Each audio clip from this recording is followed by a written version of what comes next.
Hi viewers, welcome back to my channel. First of all thank you so much. पिछली video को आप लोगों ने इतना पसंद किया एंड सस्पेंस आप लोगों को पसंद आया, मेरा एक्सपेरिमेंट पसंद आया एंड इतने अच्छे अच्छे कमेंट्स किए, थैंक यू सो मच। जिन लोगों ने वो वीडियो नहीं देखी, it is about how to find accommodation in Canada, so वो देख लेना, it is very informative. Now उसमें से एक कमेंट मुझे ऐसा मिला to make a video about how do girls live in Canada and is it safe for them and what job opportunities are there for them, and आज इसी topic के लिए I have requested my childhood friends to help me and share their story with you. So this is Prerna, this is Aina, and let's know how their journey has been till now in Canada. Alright guys, so starting with Prerna here, she came to Canada in 2015 and she came here after 12th. So let's ask her about her experience.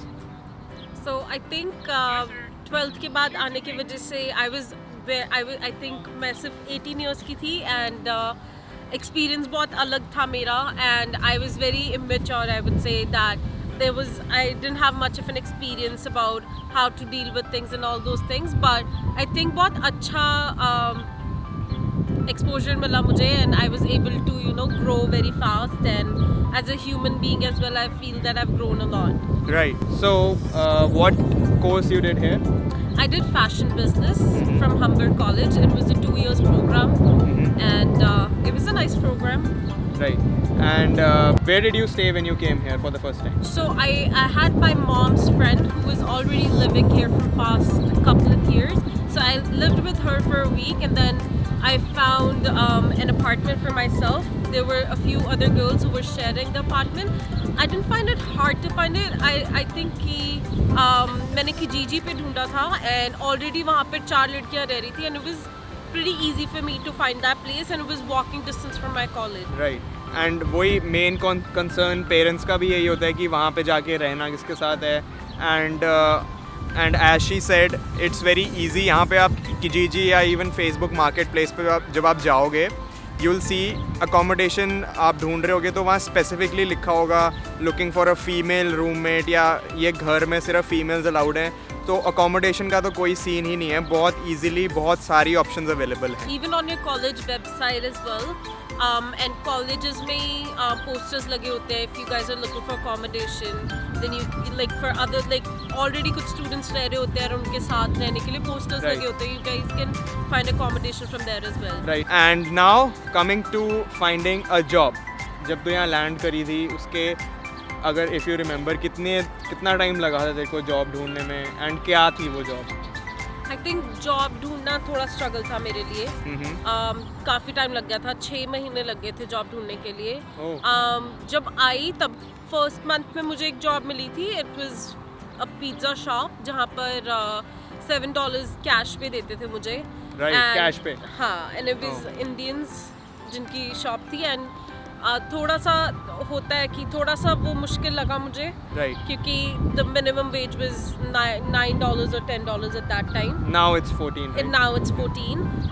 And तब भी मुझे $7 मिलते थे. It was hard at that time, and फिर मुझे 6 महीने तक job नहीं मिली थी once I left that job, और उसके बाद I found a job. I would suggest everybody जो स्टूडेंट स्पेशली हम आ रहे हैं, मैं हमेशा ये कहूँगी कि थोड़ी सी रिसर्च कर आओ, know about the laws and all these things, because training के लिए हम सबको पे मिलनी चाहिए। Right.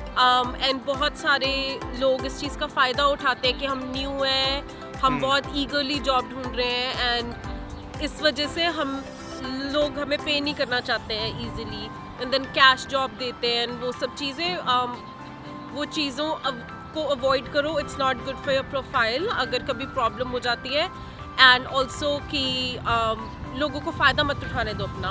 No people here, talk to them, and specially like his videos, they're very helpful. Not just this video, I think accommodation video as well.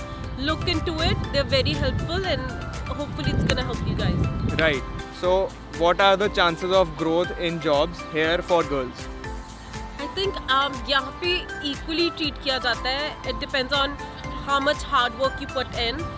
मैं Tim Hortons के लिए काम करती हूँ. I work with an organization and I'm a field training manager currently. But I started as a team member. 2016 में मैंने job शुरू की थी February में and 6 months बाद I got my first promotion as a field trainer. Yes, so I didn't feel कि कभी भी मुझे ऐसा नहीं लगा कि बहुत मुश्किल है जॉब पे ग्रो करना. If you're working hard, people recognize you and they appreciate the work that you put in. And ऐसा नहीं है कि मुझे कभी नहीं फील हुआ कि लड़कियों को अलग ट्रीट करते हैं, लड़कों को अलग ट्रीट करते हैं. Right. सबको इक्वली ट्रीट किया जाता है. किसी का कैलिबर उनके सेक्सुअलिटी से नहीं देखा जाता है. It depends on how much work you put in and Right. how much experience you have. Okay, so when you were working as a team member, तो उस टाइम पे आपकी जॉब प्रोफाइल क्या थी एंड क्या कुछ हैवी चीज़ें भी उठानी पड़ती थी या ज़्यादा स्ट्रेंथ रिलेटेड काम तो नहीं था या क्या था वो? मैंने कभी ऐसे नहीं सोचा कि कोई जॉब छोटी है या बड़ी है. एंड यहाँ पर लोग ऐसे नहीं सोचते हैं. I worked as a team member जहाँ पे मुझे कॉफ़ी सर्व करनी होती थी.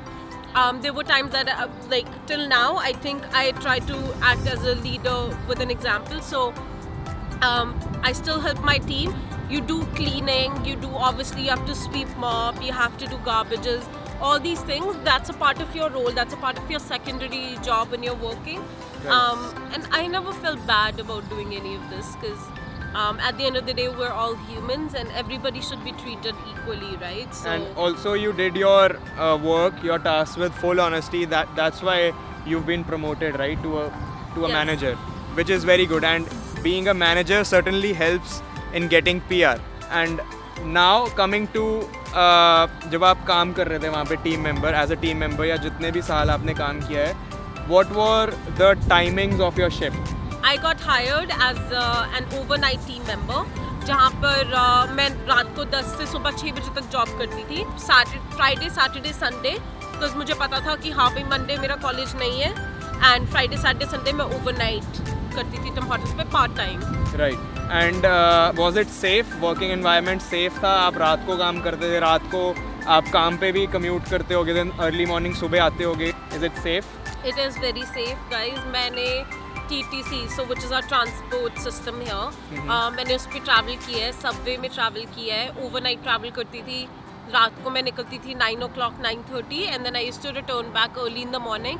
Especially winters में यहाँ सुबह 8 बजे तक अंधेरा रहता है, तो कोई प्रॉब्लम नहीं हुई है मुझे आज तक. जब से मैं टिम हॉर्टन्स भी काम कर रही हूँ आई फील कि टिम हॉर्टन्स पे भी कभी भी कोई प्रॉब्लम होती है यहाँ पर हम पुलिस को कॉल करते हैं as far as it's an emergency. So basically my safety, if I feel I'm in danger or something could happen to me, police right away आ जाती है यहाँ पर. तो कभी मुझे नहीं लगता कि ऐसा कुछ है यहाँ पे.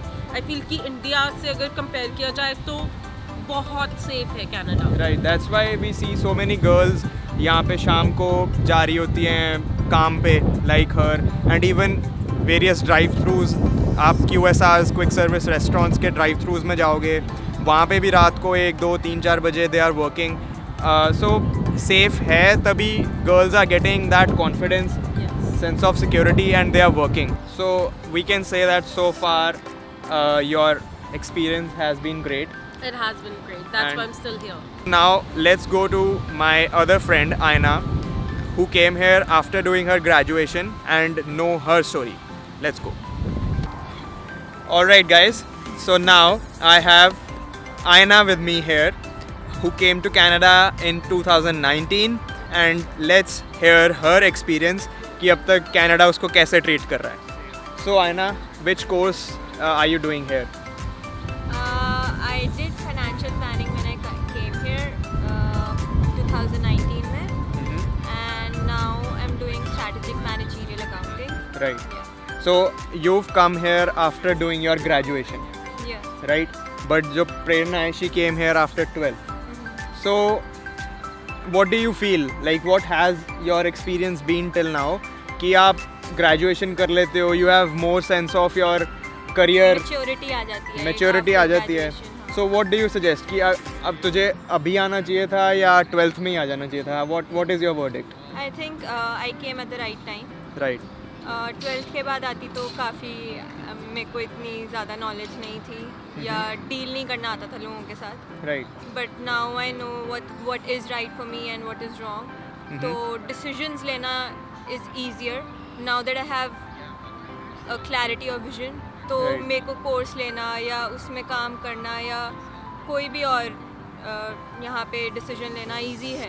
राइट। या okay, so how was your course? आपने फाइनेंशियल प्लानिंग पढ़ी एंड फाइनेंस से रिलेटेड जॉब्स कनाडा के अंदर बहुत सारी हैं। In fact Toronto is a financial capital, तो मेरे लिए काफ़ी बेनिफिशियल रहेगा living in Toronto. Right, but उसके कोर्सेज भी थोड़े टफ होते हैं एंड उसकी जो असाइनमेंट्स हैं they are also pretty hard. हाँ, सो एक्सटेंसिव होता है थोड़ा सा कोर्स। And you didn't even work, yeah, right? Part time work नहीं किया ना? हाँ, मैंने सोचा था I would work alongside doing my course, but नहीं हो पाया मैनेज। तो एक्सटेंसिव था काफ़ी कोर्स, काफ़ी असाइनमेंट्स करनी पड़ती थी like on a daily basis. ये सब सोच के आना अगर कुछ फाइनेंस फील्ड में कुछ करना हो तो। या and not only in finance field, काफ़ी सारी और बिजनेस फील्ड्स भी हैं और काफ़ी फील्ड्स हैं जहाँ पे अगर आप आ रहे हो you need to give your 100% 100%। In your studies and उसके बाद चाहे वो जब वो कोर्स ख़त्म हो जाए then you can concentrate more towards your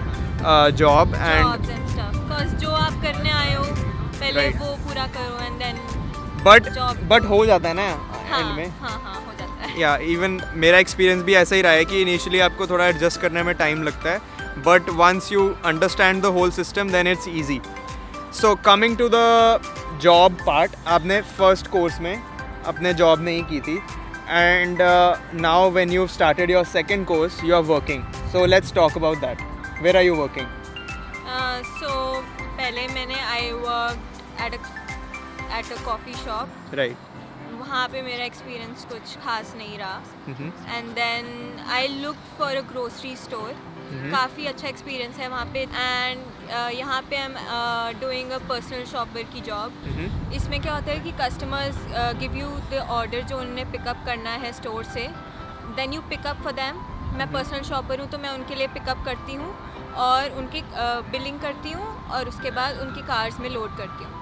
That's Right. what my job profile is. Right, so how tough did you find job ढूंढना? ईजी है कनाडा में या रेफरेंस हो तो ईजी है या what has been your experience? So मेरा experience ये है कि अगर आप पहले काम नहीं कर रहे हो तो मुश्किल है जॉब ढूंढना, और कैसे अप्रोच करना वो भी मुश्किल लगता है in the first place, but आप धीरे धीरे सब सीख जाते हो। Right. और रेफरल होता है तो ऑब्वियसली ईजी है थोड़ा, क्योंकि कोई बंदा यहाँ पे पहले से काम कर रहा है तो उसके काफ़ी और कॉन्टैक्ट्स होंगे, लिंक्स होंगे, राइट? तो रेफरल हो तो बेटर है, और अगर नहीं है तो you can always apply on Indeed. यहाँ पे इंडीड है एक जॉब सर्च की वेबसाइट है, Indeed.com. indeed.com, Yeah. या फिर टोरंटो जॉब्स करके भी है एक, तो वहाँ पे आप सर्च कर सकते हो आपको किस टाइप की जॉब चाहिए। आपको पार्ट टाइम चाहिए, एज ए स्टूडेंट चाहिए, इंटर्नशिप चाहिए, उस पर अगर आप अप्लाई करते हो तो आपको जॉब मिल जाती है, या कोई ना कोई रिप्लाई आ ही जाता है ईमेल में। Right. And what has been your experience till now? Do you like working there? या And I love working there. वहाँ पे काफ़ी अच्छा वर्क एनवायरनमेंट है, बहुत अच्छा ट्रीटमेंट मिलता है, वर्क एनवायरनमेंट काफ़ी पॉजिटिव है। right. And do you feel कि आपकी कोई growth हुई है working here? Have you worked before or? No, I haven't work before. Right. मैं डायरेक्टली यहाँ पे पढ़ाई करने के बाद ही आई थी। Right. Also, I would like to ask you that what do you feel? Did you grow here, like after working here? Definitely काफ़ी growth हुई है, एज अ पर्सनालिटी काफ़ी ग्रोथ हुई है। आपको डिसीजंस लेना काफ़ी अच्छे से आ जाता है, एंड अकेले ट्रैवल करना इजी हो Right. जाता है। Right. And talking about job, आपको कस्टमर सर्विस एक्सपीरियंस काफ़ी अच्छा मिल जाता है। Even the Canadian culture सीखने को हाँ, बहुत मिलता है, which जब आप अपनी proper job करने जाओगे, once you are done with your studies, if you have some sort of Canadian experience like in Canadian retail stores या फिर Canadian QSRs, so उसकी काफ़ी value होती है। हाँ, exactly. Okay, now I'll ask you about your experience of traveling alone here in Canada on public transport. So वो experience कैसा है आपका? सेफ है, इट्स इजी, कोई ज़्यादा मुश्किल नहीं है। एक दो बारी ट्रैवल करोगे तो आपको आइडिया हो जाएगा कि आपको कैसे कौन सा रूट लेना है। इनफैक्ट गूगल मैप्स पे भी आपको सब कुछ पता लग जाता है, कौन सी बस किस टाइम पे आएगी। I always carry my Presto, in fact अभी भी कैरी कर रही हूँ। Right. So that was very informative. So let's move on to the final part and ask these girls about their verdict on Canada. Let's go. Alright girls, so what is your final verdict on Canada? I think कि एक बहुत अच्छा step है अगर तुम Canada आना चाहते हो, बट मेंटली प्रिपेयर रहो. आई वुड से कि एक पॉइंट में लाइफ में no matter where you are, you have to grow and you have to learn to live individually. So I think कि एक बहुत सही एज में सीख लेते हैं हम वो. And what about you, Aina? तो मेरा ये रहेगा कि चिल करो. कनाडा बहुत ही वेलकमिंग कंट्री है. And give yourself time. थोड़ा सा धीरे धीरे सब कुछ आ ही जाता है. It's a learning experience. Yeah. So guys, as you saw these two girls and इनका experience, I hope आप लोगों को अब काफ़ी हद तक आइडिया लग गया होगा कि यहाँ पे लाइफ कैसी है गर्ल्स के लिए. And as Prerna said that opportunity equal है गर्ल्स एंड बॉयज़ के लिए. कोई यहाँ डिस्क्रिमिनेशन नहीं होती. So it's totally up to you. आप जितनी मेहनत करोगे यहाँ आके आपका रिवॉर्ड भी उतना ही बड़ा होगा, right? So thank you so much for watching this video, and thank you so much to both of you for taking out time and sharing your experience. I hope कि किसी ना किसी की हेल्प ज़रूर होगी इस वीडियो से. And आप लोग प्लीज़ ऐसे ही कमेंट करते रहना, रिक्वेस्ट करते रहना videos, so that I can make what you guys want to see. Alright, so I'll see you in the next one. Please do comment and give your feedback and suggestions. Like the video and subscribe my channel. Until next time, bye.